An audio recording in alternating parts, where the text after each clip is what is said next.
Okie dokie, hi there! It's Riikka Kovasin here, and today we're making a little Valentine's inspired box.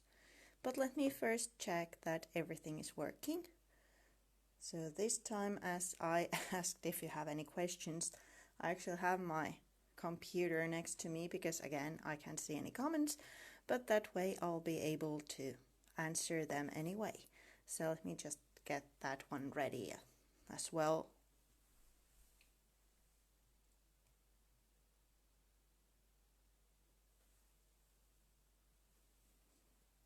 Okie dokie. Now it seems that that one is working. So if you can see and hear me, please just give me a thumbs up or add a comment. Oh, I see we are having an focusing issue. I need to not show my hands, but rather the project. Okay, I'm getting at least a couple of thumbs up, so I'm guessing everything is fine. But I'll start making this in about 4 minutes, so it's the actual announced time. But what we're going to make today is this little box. There's some tips and tricks. Hi there!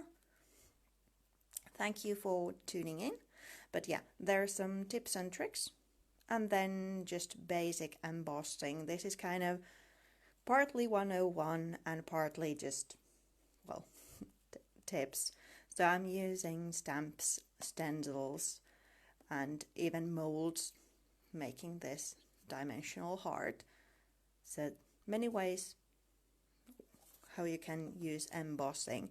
Not that mixed media that I usually do, or at least not in my book, but still some fun details. And some of these powders in here are from the newest collection. And if I missed any questions, Jo is here to help. It's frightfully early for her, but she's such a darling to be here. So if I missed any questions, she'll answer them, and naturally I'll go through everything afterwards. So if you have any questions about embossing or about the project that was blogged during the week, well, naturally any project that was blogged, but at least if it's my project, then I'm able to help. But let's just wait a couple of minutes. So if you want to grab a cup of tea, or if you want to grab some embossing powders, then just go ahead, and I'll start in about a couple of minutes. Hi Katka!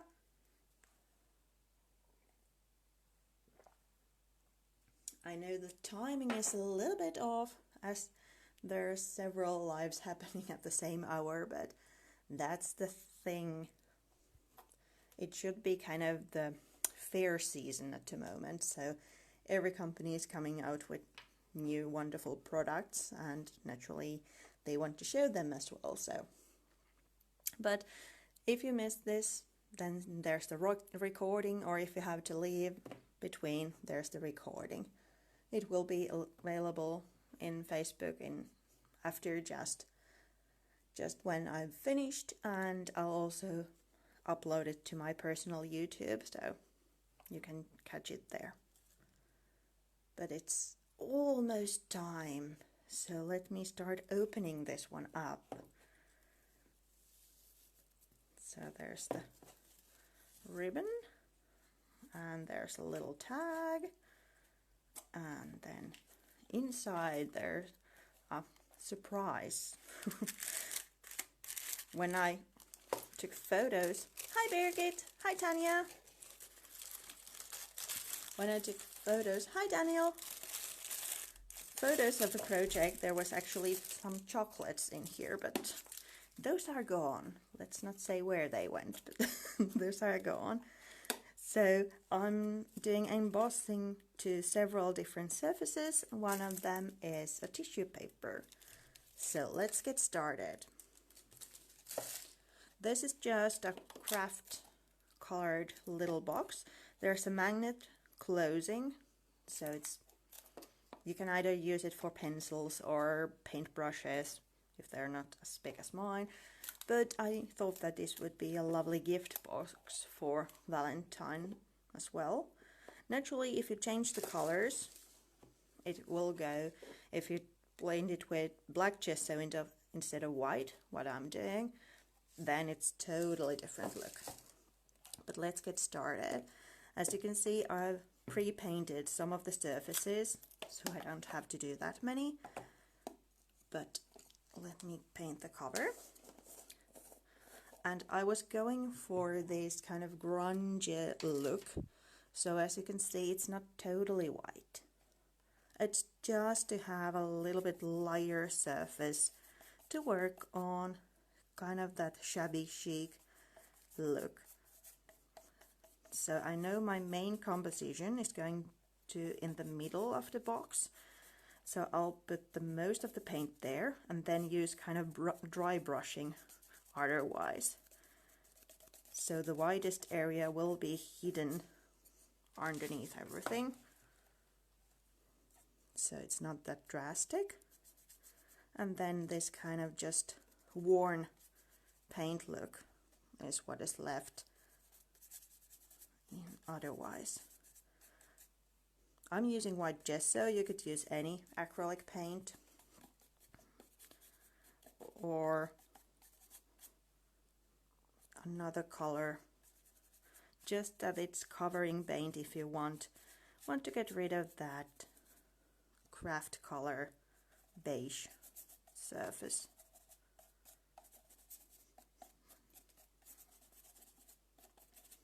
Yeah, I guess that's enough. As you can see, it's not totally bright white, but enough. And as it's acrylic based, put your brush to some water or clean it straight away so your brush will be good afterwards.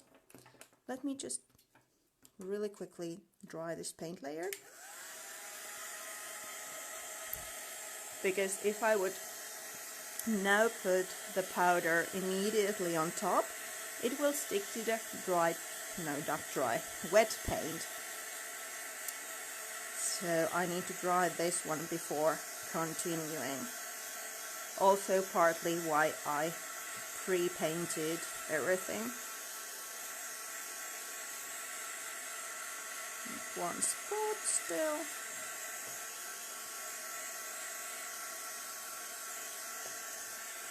To dry the paint, I'm using the setting 1, just in case I don't boil this paint. I could do with the 2 as well, but then I need to be a bit more careful, because there's a thick layer of paint. So if I heat it too much, it will start boiling and then it ruins the kind of smooth surface. Oh, there's still some wet areas, sorry.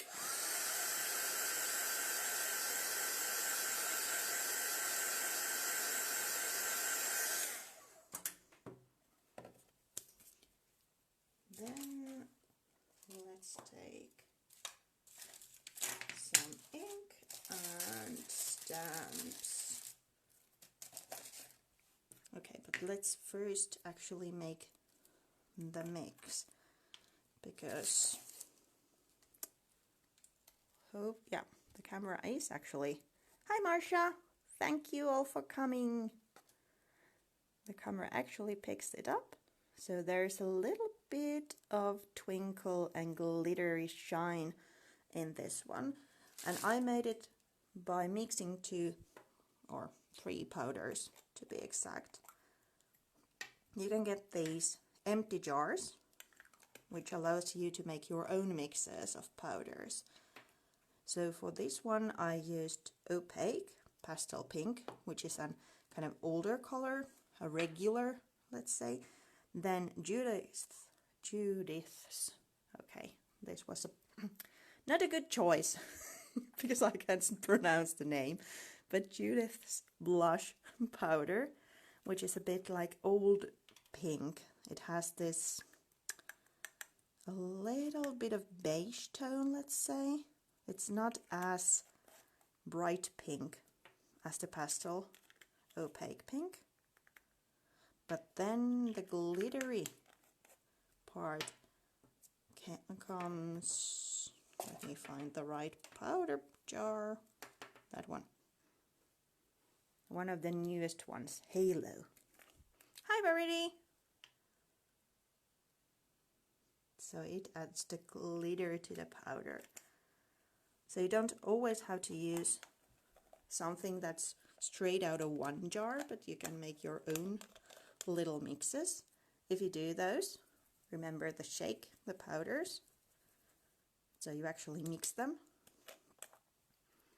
And then we are ready to go. For this bottom layer, I'm just using this text stamp called Gothic Book, if I remember correctly. It's just kind of adding some texture, kind of that breaking the blank page effect. Just a touch of something to start building the layers. And then let's drizzle to mix in. I'm doing this on top of folded piece of paper, so it's easier for me to get the powders back to the jar so nothing gets wasted.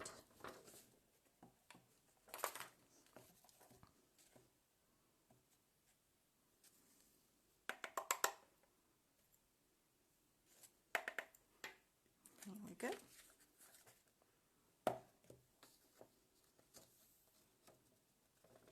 Nothing gets wasted if you would actually hit the jar and not a workspace.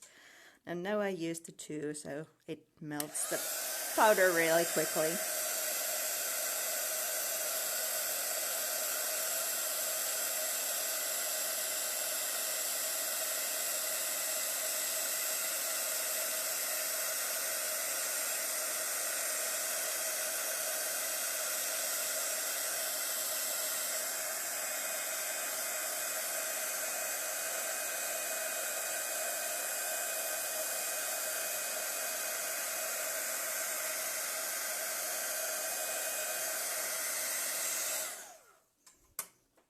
The bad thing about doing an embossing live is the noise of the heat tool.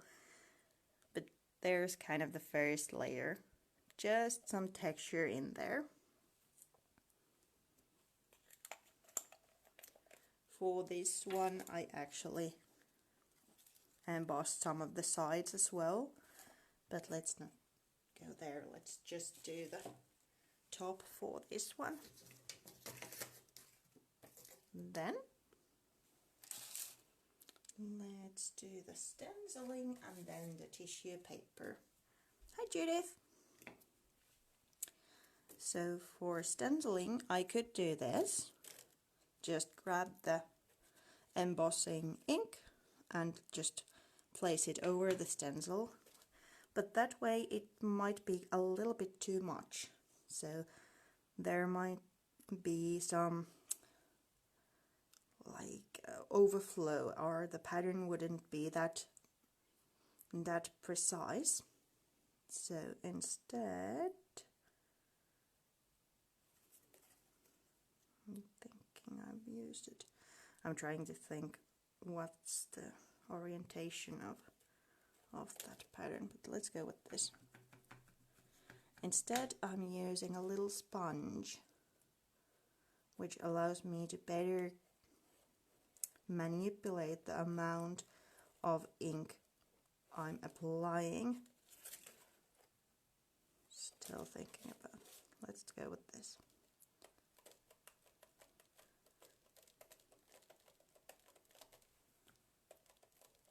So I can adjust the amount of ink I'm laying down, and I also have better grasp of the patterns I am then inking through. So let's say I don't want that one, so it's easier for me to go around that particular little pattern than if I would use the whole ink pad. Nothing much to be seen at the moment because it's translucent ink, but there will be. And again, I'm mixing, but this time with another technique, let's say. So I don't put the two powders to a single jar, but rather, sorry about that, drizzle them on top of my project. So as I know that the other powder turns really golden because it has this lovely undertone, let's say, about the red one. So I'm adding a little bit of red first. This one is Pink Robin, to kind of highlight that pattern, get a little bit more red in there. And only after that I'm then going over with Decadent Ruby. This is from a trio where there's 3 different great jewel tones. A bit more heavy-handedly with that one.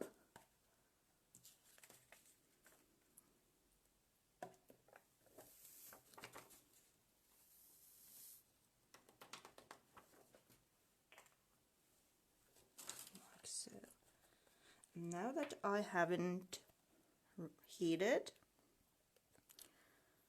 the powder yet, if I have anything that I don't want there to be, I can go over with my finger or then with a soft brush to get rid of those extra little grains of powder that I don't want to get molten and that way kind of fasten to the project. I think those two are a bit too much as well, so let's get rid of those. Yeah. And then let's heat them.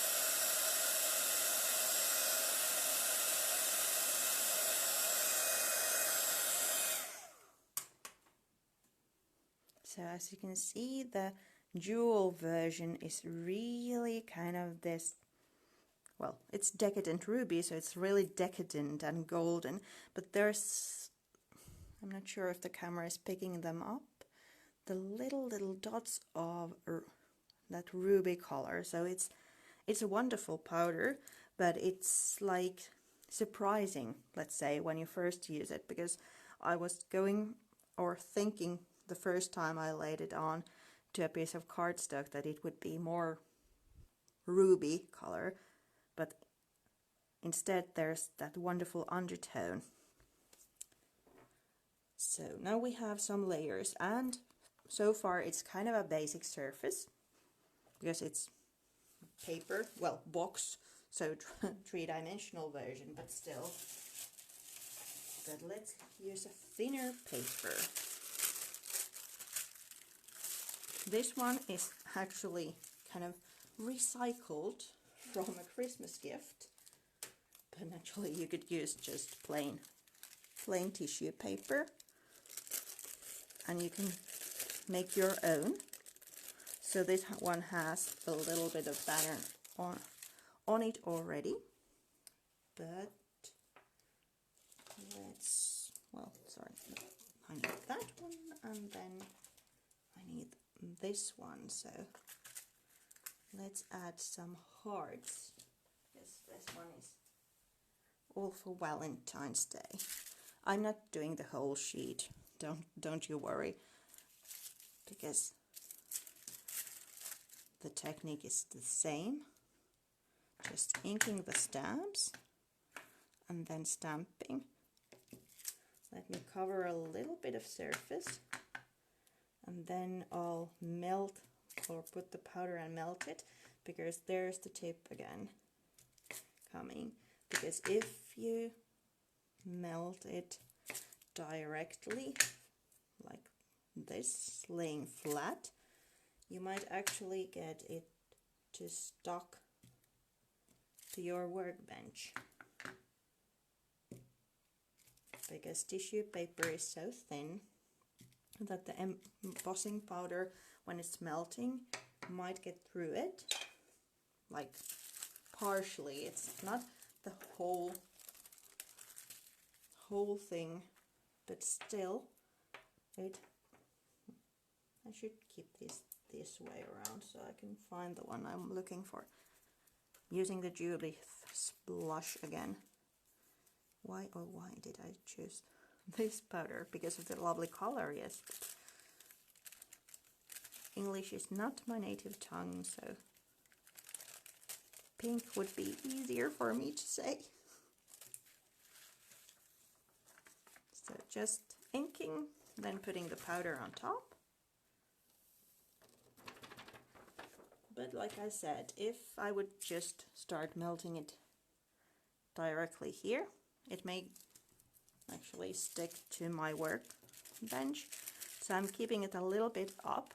It's a bit harder that way because, well, it's a delicate paper and the heat tool will start flying the paper all around. So the other option is naturally the non-stick craft sheet underneath.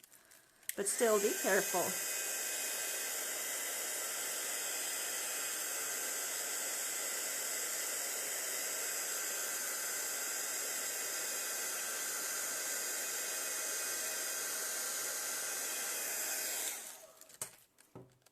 As the heat can pass through the paper, it's really quick.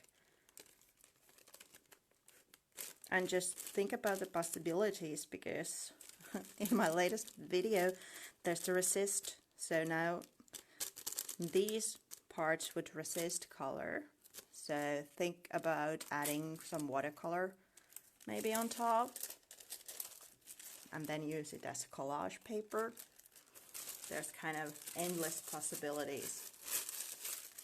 But yeah, I'm not doing the whole paper. You get the idea. Then you just continue the whole work through.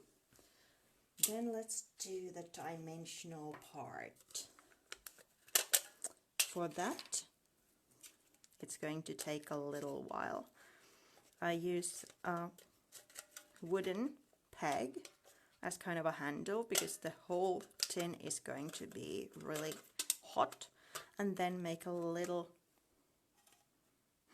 what is this, beak to it, so it's easier for me to pour into the mold. Then I could use just embossing powders, but to fill such a shape it would require quite a lot. So in order to minimize the amount of color, I'm using melted powder. It's perfect for dimensional embellishments. So let's put some on, and then I'm starting to heat it. And naturally, as nothing is binding it, you need to heat it underneath.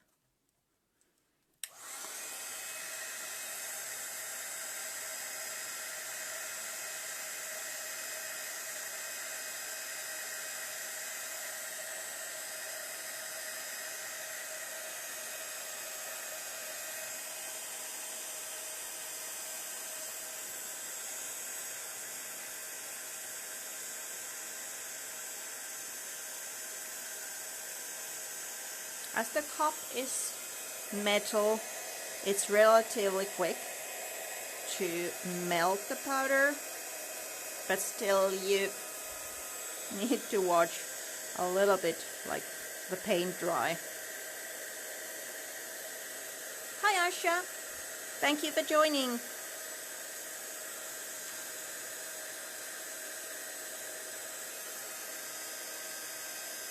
Just a little bit more.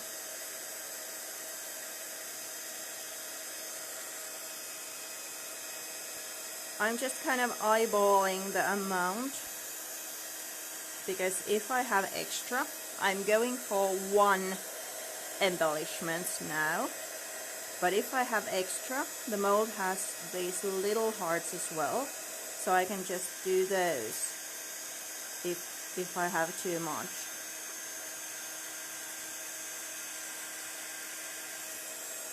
Let's see if those would be stuck to the molten powder enough. Yeah. So I can come here. So as you can see, melted powder is just this a little bit yellowish translucent powder. So now we need the colors, and I'm going for pastel pink, and there's a reason for it, and that's got to do with the O, but let's get to it. And then some Judith. This one is translucent, and well, maybe let's put some Pink Robin, which is also a translucent version, and then let's melt these. Starting from underneath,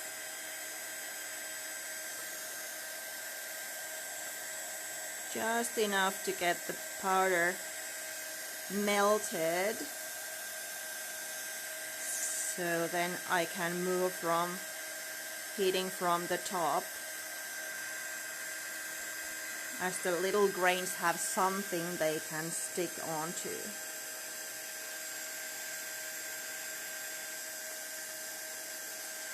And the reason why I chose 1 opaque powder is just the thing that's happening there.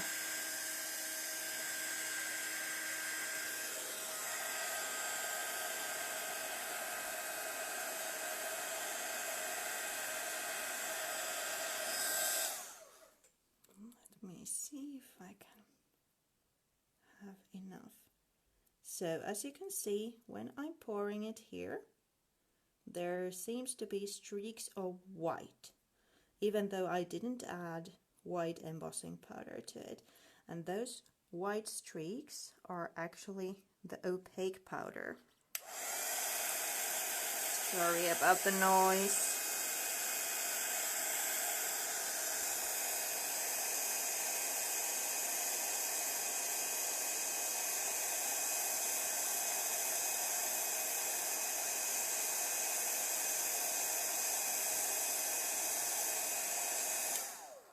I'm not sure how well you can hear me on top of the noise, so that's why I don't say anything while I'm heating.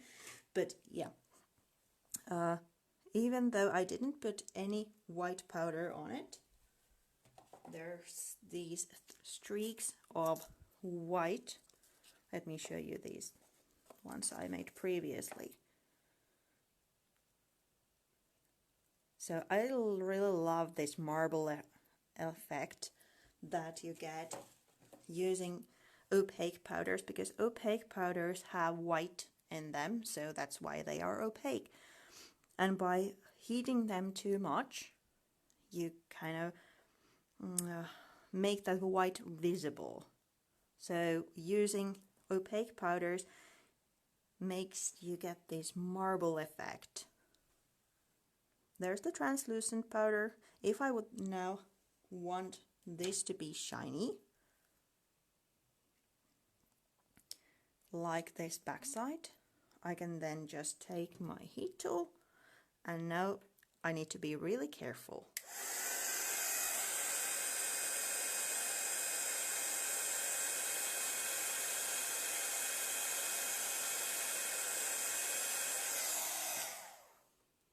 If I heat it too much, it will start just melting and it's just a blob of embossing powder.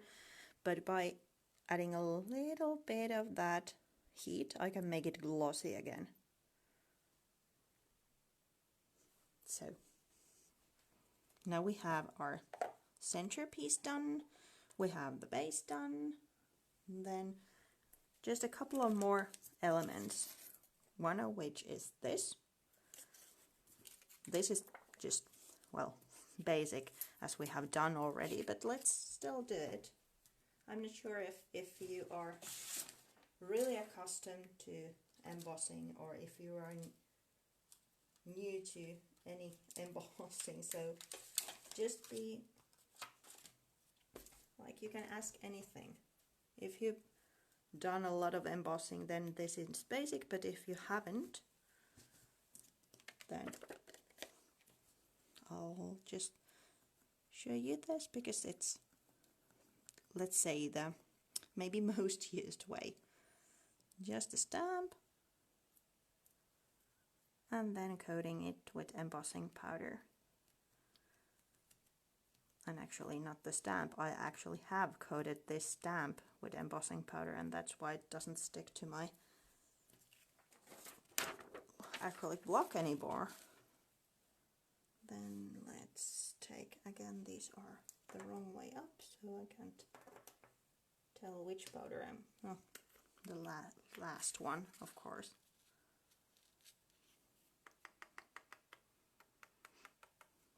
And I was telling about T and O, so most of the woad jars have, sorry, come on, focus, have this in their front. So that tells you if the powder is opaque or translucent. Translucent, well, that means that anything that's underneath will affect the color, and opaque, well, then the color will be true. So if you add oh, you were wondering about the acrylic block, yeah. But yeah, if you emboss using translucent blue powder on top of yellow cardstock, just a little bit more, then you will get a green impression. Yeah, I normally don't use an acrylic block. That's kind of really seldom that I actually use one. If I have to cover a large surface with the same pattern, then I might, but or have an actual text. But usually I'm just winging it.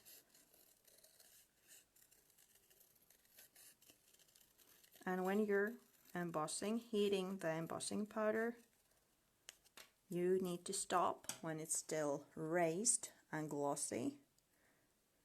If you continue, then it will soak into the paper and not be as nice looking. Naturally, that could be a fun technique or just the thing you're after. It's always about kind of experimenting with the product, like what do you want to achieve. So now we have the background, the raised embellishment, but we still need these. And it's, again, a little tip, let's say, because that's a metal embellishment I'm using. Let's get rid of that. Don't need it. Just want the wings. And naturally, you could just ink it and then emboss it. But we're doing it differently. Because it's metal, it will come really hot. And then it will wrap the powder. So let me hopefully not get the paper burning, but heat these.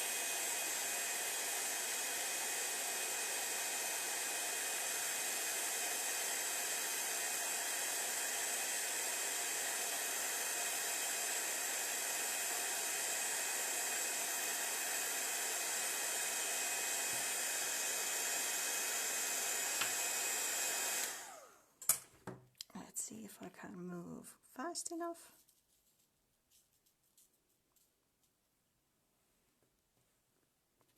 Then let's try to be careful. We don't want any burn marks.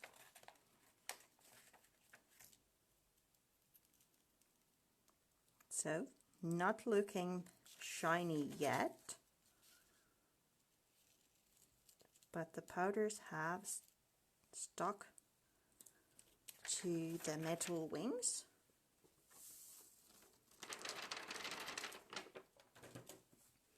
And then we can just heat them, melt the powder on top.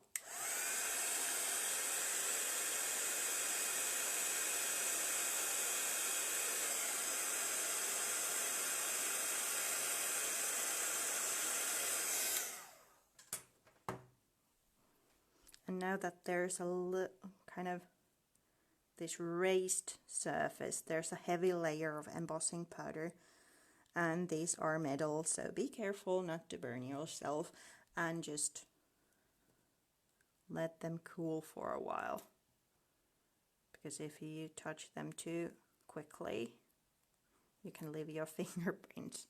Naturally, that's a good way to kind of really identify your project, because there's your fingerprints on them. Then we have all the elements. Then it's just putting everything together. For that I'm using just craft glue, but you could use gel medium as well. Hot glue, well, I don't use hot glue for anything else than with the molds. But if you like hot glue, then you could use that one too. Only that, well, embossing powder is, well, heat, it reacts to heat. That's the way to say it. So it might cause, for example, these heavy layers start melting just for an instant, because it cools really quickly as well. But just something you might want to think about. Let's see if these are totally, yeah. So I just let them cool, and now I can pop my little hearts. And as you can see, they are first dull. If you like this look, perfect. If you want them shiny, just a quick blow with the heat tool to get them more shiny. Then let's put the jewel on top. I'm kind of putting that piece where there's a little bit of extra, so it would go underneath that wing there. Then kind of enough for me to get the bow then later on. I can't put the bow actually now because these layers will be so moist, wet still. So I can't put the whole thing together, but just thinking that I have kind of enough ribbon there to make the actual bow. And then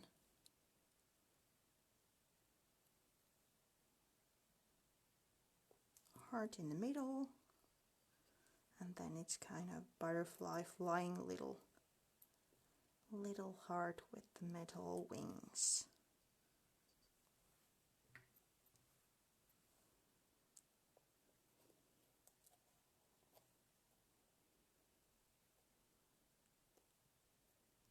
Like that. And then the tissue paper would go inside.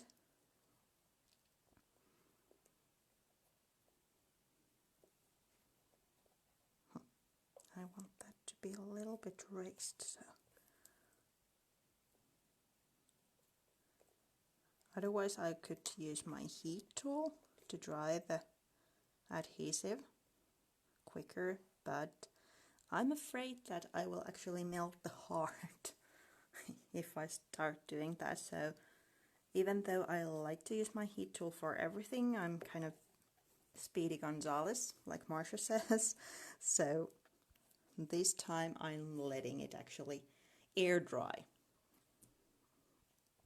But if you don't want to use these like raised hearts or wings to blocks, you could always turn them into a Valentine's card or ATCs or even a bigger mixed media project. So I think that's it, because the little tag, the only thing that's missing from this one is the little tag, and it's just a piece of craft cardstock, embossed with white embossing powder. Just stamp the sentiment, then I rounded up the corners and put a little hole so I can put that one into. So there you go, my sample version and the now made version. I actually forgot to see the comments, so if you have any questions, just leave them there and I'll answer them in a couple of minutes. I hope you like these little tips and seeing the new powders in action, and thank you so much. Have a lovely Saturday or Sunday or day, evening, depending where you are. It's almost bedtime for me here in Finland. So thank you for coming and see you again. Bye bye.